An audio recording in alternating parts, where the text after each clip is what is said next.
515, episode 99 The Most Ancient Dream 4.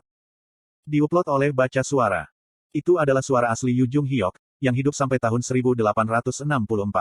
Suara itu adalah bukti sejarah mulai dari putaran ke-0 sampai ke 1863. Dan protagonis suara itu mengatakan ini, dia tidak lain adalah Yu Jung Hyok, dan dia tidak lain adalah protagonis dari cara bertahan hidup. Aku. Anak itu menggigil dengan sedih, tetapi dia tidak bisa membuka matanya. Seolah dia sudah tahu seluruh dunianya akan hancur saat dia melakukannya. Mimpi paling kuno, menyangkal mimpinya sendiri. Ini hanya ilusi. Ini bukan ilusi. Pada saat yang sama dengan, Secretive Plotter, mengatakan bagiannya, kalimat mulai mengalir di sekitar anak itu. Itu adalah teks-teks dari, Ways of Survival, yang dibaca bocah itu, yang kubaca bersama dengannya. Kalimat yang membuat saya tetap hidup, dan akhirnya akan membunuh saya juga. Dan seorang pria berbicara dalam kalimat itu. Yi Hyun Seong, ini belum selesai. Jangan khawatir, saya pasti akan mengakhiri ini. Aku tidak akan pernah melupakanmu, Shin Yu-seng. Kalimat-kalimat yang jelas itu segera menjadi cerita. Cerita-cerita dibayangkan, dan imajinasi itu diciptakan kembali sebagai kenyataan dalam garis dunia yang berbeda. Tidak tahu bahwa hal seperti itu terjadi dalam kenyataan lain, bocah itu terus menginginkan kelanjutan cerita. Untuk giliran regresi berikutnya, dan kemudian, ke yang berikutnya. Untuk bertahan hidup, bocah itu membayangkan. Saat ditekan oleh kerabatnya, sementara diintimidasi oleh geng sekolah. Agar tidak merasakan sakit, dia memikirkan bagian selanjutnya dari kisah itu. Aku akan bertahan hidup bagaimanapun caranya, dan menyaksikan akhir dari skenario ini. Dia merasa terhibur sambil melihat protagonis yang pantang menyerah. Dan di dalam pelipur lara itu, ia berharap agar protagonis tidak menyerah sampai akhir. Utautornim, untuk berapa lama regresi Yu Jung Hyok akan berlanjut? Dia berharap agar perjalanan regresi ini tidak pernah berakhir. Su Cucu. Secretive Plotter, tidak mengatakan apa-apa saat dia melihat ingatan bocah itu lewat. Dia harus mengingat semua peristiwa ini. Semua resolusi yang tidak pernah dia lupakan sejak putaran ke-0 sampai ke 1863. Rekan saya dan saya juga menyaksikan itu. Yu Jung Hyok pingsan setelah, Secretive Plotter, meninggalkan tubuhnya, dia mengerang berat dari semua ingatan yang membanjiri. Shin Yu-seng terus-menerus meneteskan air matanya, sementara Yi Ji-hye menjatuhkan diri ke tanah. Yi Hyun Seong dan Jong Hui-won juga berusaha bertahan sambil mendukung bahu masing-masing yang gemetar. Sekarang, mereka semua tahu. Mereka tahu sekarang bahwa Secretive Plotter perlu diberi kompensasi atas hidupnya. Tapi, itu pun. Shin Yu-seng bergumam seolah dia sedang kesurupan, dan menatapku. Seolah dia ingin aku memberitahunya cara mengatasi situasi ini. Plotter rahasia, berhenti. Aku bilang berhenti. Hanya Han Suyong saja yang menahan hujan bunga api tepat di depan wajahnya dan mengayunkan tinjunya terus-menerus ke udara yang kosong. Namun, Secretive Plotter tidak menoleh ke belakang. Dan, Pilgrim of the Lonely Apocalypse telah mencapai akhir dari perjalanannya. Heaven Saking Sword yang pecah berulang-ulang hanya untuk ditambal, sekarang diam-diam menangis. Akhirnya, pendukung konstelasi berada di depan matanya. Itu kamu. Pundak anak itu bergetar menyedihkan seolah-olah dia mengalami mimpi buruk. Ini adalah bentuk kehidupan yang lemah yang bisa dimatikan dalam sekejap. Heaven Saking Sword sekali lagi melengking dengan kejam. Ini adalah pedang yang menebang rasi bintang yang tak terhitung jumlahnya. Bahkan Poseidon, Zeus, Noah, dan bahkan Raja Dokkaebi pun tidak bisa melarikan diri dari pedang ini. Tidak ada bintang yang bisa bertahan setelah berani menentangnya. Inilah kesempatan untuk membalas dendam, dicapai setelah mengalami 1864 kehidupan. Heaven Saking Sword perlahan bergerak. Plotter rahasia. Tidak, tunggu, Yu Jung Hyok. Petik 2. Baik Han Suyong maupun aku tidak bisa menghentikannya. Peristiwa ini, memang harus terjadi. Shin Yu-seng memegang erat tanganku menangis. Tidak bisa menutup mulutnya, dan megap-megap tak terkendali. Semuanya akan berakhir dengan ini. Saya tidak perlu lagi mengkonsumsi cerita orang lain.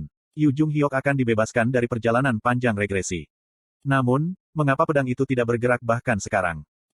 Heaven Saking Sword The Secretive Plotter terus mengembara di udara. Bilah yang mengancam akan menebas bocah itu setiap saat sekarang hanyalah menyapu pelindung penghalang seperti kulit telur di sekitar anak itu. Meskipun kulit luarnya telah hancur, burung ini tidak bisa terbang kemanapun. Sosok bocah itu bergetar tak terkendali. Dongeng-dongeng yang merasa tidak enak sekarang berputar-putar di sekitarnya. Hei, orang ini menggambar sesuatu di buku catatannya lagi. Cek, dia sangat mirip ibunya. Apakah Anda Kim Dokja? Bagaimanapun, tahukah Anda di mana ibumu sekarang? Begitu. Apakah kamu tidak membenci ibumu? Seperti apa ibumu di masa lalu? Untuk berapa lama kamu akan diam? Jika Anda tidak mengatakan apa-apa, seluruh dunia akan salah paham dengan Anda. Mengiris. Have-Sucking Sword, yang berkeliaran di udara secara akurat mengurangi kalimat dari kenangan itu. Bahu bocah itu bergetar sedikit kurang dari sebelumnya. Tapi kenapa? Pikiranku berantakan. Bagaimana bisa? Saat itulah suara yang benar terdengar. Kurung siku buka. Titik. Apakah bocah ini, dia? Seorang pria dengan tubuh kekar bangkit dari bayang-bayang sekretif plotter. Itu giliran Yi Hyun-seong ke-999. Plotter mengangguk. Benar, anak ini adalah sponsor saya. Petik 2. Sekarang ini membuatku kesal. Anak kecil ini adalah biang keladinya. Bahkan giliran 999 Kim Nam-woon dan Yi Ji-hye juga ada di sini. Mereka adalah dewa luar yang mengalami giliran ke-999. Bukan hanya Yu Jung-hyuk yang ingin menghancurkan, dan mengakhiri, impian paling kuno. Tidak. Apa itu tadi? Dalam hal itu, sekretif plotter, melihat sekeliling di sekelilingnya alih-alih menjawab. Keributan orang-orang yang keluar masuk hanya untuk mengejar kereta bawah tanah bisa terdengar dari peron di kejauhan. Dia menoleh ke belakang, dan kereta yang kita naiki sudah pergi. Sebaliknya, ada kereta yang terikat stasiun Daewoo yang akan mengantar penumpang ke tujuan yang tidak diketahui di dunia normal ini. Dan kemudian, kerumunan orang melewati kami seolah-olah mereka tidak bisa melihat kami sama sekali. Stasiun ini adalah Daewoo. Orang-orang menaiki kereta bawah tanah bahkan sebelum para penumpang bisa turun lebih dulu, orang-orang saling mendorong dan mendorong, atau melemparkan penghinaan ke arah orang lain. Seorang nenek didorong ke samping oleh gelombang orang yang turun dan jatuh. Tidak ada yang mencoba membantunya. Orang pertama yang menyaksikan penderitaannya adalah seorang lelaki tua yang duduk di kursi yang disediakan untuk ibu hamil. Dia menatap nenek itu sebentar, sebelum membuka koran, dia menarik untuk menutupi visinya. Dan di atas koran itu, judul artikel bisa dilihat. Esai penjahat akan dipublikasikan. Itu adalah artikel yang saya kenal cukup dekat. Banyak orang membaca itu, mengobrol tentang, dan kemudian, melupakan artikel itu. Sebuah tragedi dengan tidak ada yang istimewa tentang itu. Paling-paling, itu adalah tragedi yang terjadi hanya pada satu kehidupan. The Secretive Plotter, dan para dewa luar sekarang menatap fabel saya. Mata sedih mereka melihat tragedi ini yang hanya berlangsung selama kurang lebih selusin tahun. Kurung siku buka titik. Oh, kau anak yang sedih dan menyedihkan. Aku bergidik hampir karena keterkejutan murni dari kata-kata itu. Tragedi saya sendiri bahkan tidak bisa dibandingkan dengan rasa sakit mereka. Dosa karena menciptakan tragedi yang lebih besar karena kesalahan saya sendiri seharusnya tidak diampuni. Oh, dengarkan kamu, Tuhanku sayang. Saya telah mengalami periode waktu yang sangat lama hanya untuk bertemu dengan Anda, tapi... Putaran 999, Uril meraih dan menyentuh pipi saya yang lebih muda. Kamu adalah eksistensi yang paling tidak berdaya di alam semesta ini, bukan? Tubuh anak itu bergetar sekali lagi. Aku terhuyung mundur, berdiri. Kurung siku buka. Apakah itu sebabnya kamu membutuhkan kami? Memang ini permintaan bantuan yang sangat kejam. Kamu bahkan tidak bisa mengendalikan imajinasimu sendiri, bukan? Sesuatu telah salah. Pisau. Aku perlu menemukan pisau. Karakter giliran 999 saling bertukar pandang. Untuk sesaat yang tenang di sana, mereka saling memandang. Yang pertama membuka mulutnya adalah Yi Ji-hye giliran ke-999. Tidak masalah dengan saya. Namun, akankah Anda baik-baik saja? Anda datang ke sini hanya untuk ini, bukan? Sudah jelas siapa yang dia ajak bicara. Sekretif plotter, berhenti sebentar sebelum menjawabnya. Sudah sulit. Kisah ini bukanlah sesuatu yang bisa dibungkus dengan satu baris itu. Tragedi yang ia alami tidak boleh disederhanakan seperti itu. Aku bertanya-tanya mengapa itu terjadi padaku. Saya sering ingin menyerahkan semuanya. Saya kehilangan hitungan berapa kali saya berpikir untuk bunuh diri. Sekretif plotter, yang diam lama sekali akhirnya berlanjut. Namun, seseorang memastikan bahwa aku tidak akan pernah bisa menyerah. Mata penuh kebenciannya tidak diarahkan pada tubuh. Tidak, dia memelototi dongeng bocah itu. Uril dan Yi Hyun-seong pada belokan ke-999 berlutut dan dengan lembut memeluk anak itu. Yi Ji-hye dan Kim Nam-woon kemudian memegang tangan dingin bocah itu. The Secretive Plotter, berbicara seolah-olah akan mengumumkan kepada dunia. Sekarang, buka matamu, Kim Dok-ja. Bulu mata anak yang dibasahi keringat dingin bergetar lembut. Seluruh tubuhnya bergetar tak terkendali seolah-olah dia berjuang melawan mimpi buruk yang panjang. Jadi, berapa lama berlalu seperti ini? Kelopak mata anak itu perlahan terbuka. Ah. Mata bocah itu sekarang menatap dunia. Dia sekarang melihat hal-hal yang dulu dia yakini sebagai delusinya sendiri. Dia sekarang memandang malaikat tertinggi dan Kaisar Steelsword memeluknya, dan di tangan iblis delusi dan laksamana angkatan laut. Dan akhirnya, sungguh. Dan protagonis dari kisah yang telah lama ditontonnya, tepat di hadapannya. Memang, ini bukan mimpi. Petik 2. Di dalam kesunyian yang berat ini di mana tidak ada yang berbicara, suara sesuatu yang menghancurkan bisa didengar. Air mata menetes dari mata anak itu. Saya tahu apa arti air mata itu, dan saya juga tahu apa yang telah dilakukan, plotter rahasia, dan dewa-dewa luar barusan, dan itulah sebabnya saya merasa begitu tersiksa di dalam. Itu bukan pilihan mereka. Makhluk yang hidup dengan cerita tertentu untuk waktu yang sangat lama akhirnya akan menjadi tidak bisa lepas dari kisah itu. Seperti halnya Agares, Metatron, Naga Kiamat, dan Raja Dokkaebi, itu juga cerita yang sama untuk dewa luar.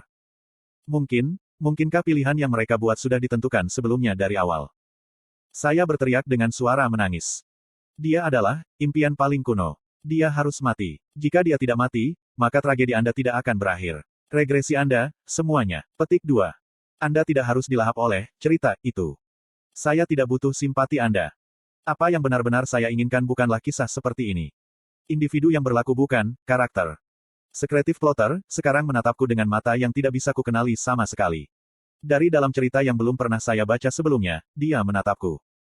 Namun, bukan hanya dia Uril, Yi Ji-hye, Kim Nam-woon, dan bahkan Yi Hyun-seong juga. Individu yang berlaku bukan karakter.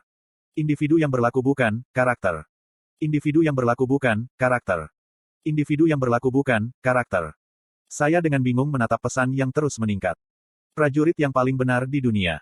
Para malaikat yang termulia. Jenderal-jenderal yang tidak mentoleransi ketidakadilan. Setan dipenuhi dengan kebencian terhadap dunia. The Regressor yang bertarung melawan sistem yang disebut plotter rahasia, dan dewa luar, kini melihat dunia anak ini, dunia yang dipenuhi dengan kebencian yang hampir tidak terdeteksi yang hanya bisa dirasakan di bawah pengamatan yang cermat. Kim Nam-woon menatap dongeng dunia yang seperti itu dan bergumam. Bahkan tanpa, dunia tetap sama. Dia terdengar seolah akhirnya menemukan musuh yang dia butuhkan untuk bertarung mulai sekarang. Dongeng, sekretif plotter, dan dewa-dewa luar yang dibangun sekarang memamerkan taring mereka pada kenyataan yang mengelilingi anak itu. Pada akhir perjalanan ziarah yang panjang dan panjang, sang regresor memilih dunia yang dia temukan. Karakter yang mencapai kesimpulan akhirnya keluar dari kisah itu. Sambil memeluk Tuhan mereka, mereka sekarang menuju ke cerita baru. Aku menggelengkan kepalaku seperti orang gila dan merangkak ke arah mereka. Ini tidak boleh terjadi.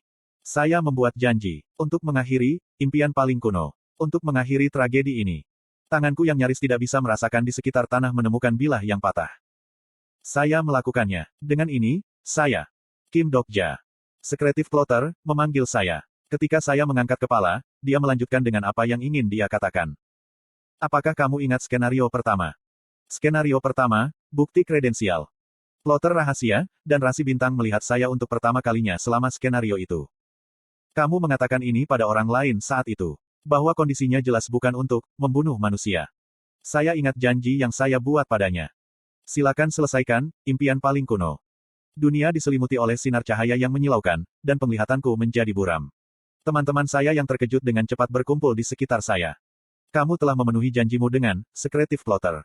Kim Dokja muda, yang sekarang dipeluk oleh Kaisar Steelsword dan Malaikat Agung, menatapku. Cahaya mulai kembali ke mata anak yang dulu berkubang dalam mimpi yang panjang itu. Kapan mimpi itu seharusnya berakhir? Itu akan menjadi. Ketika mimpi itu bukan lagi mimpi. Hanya kemudian semuanya mulai masuk akal.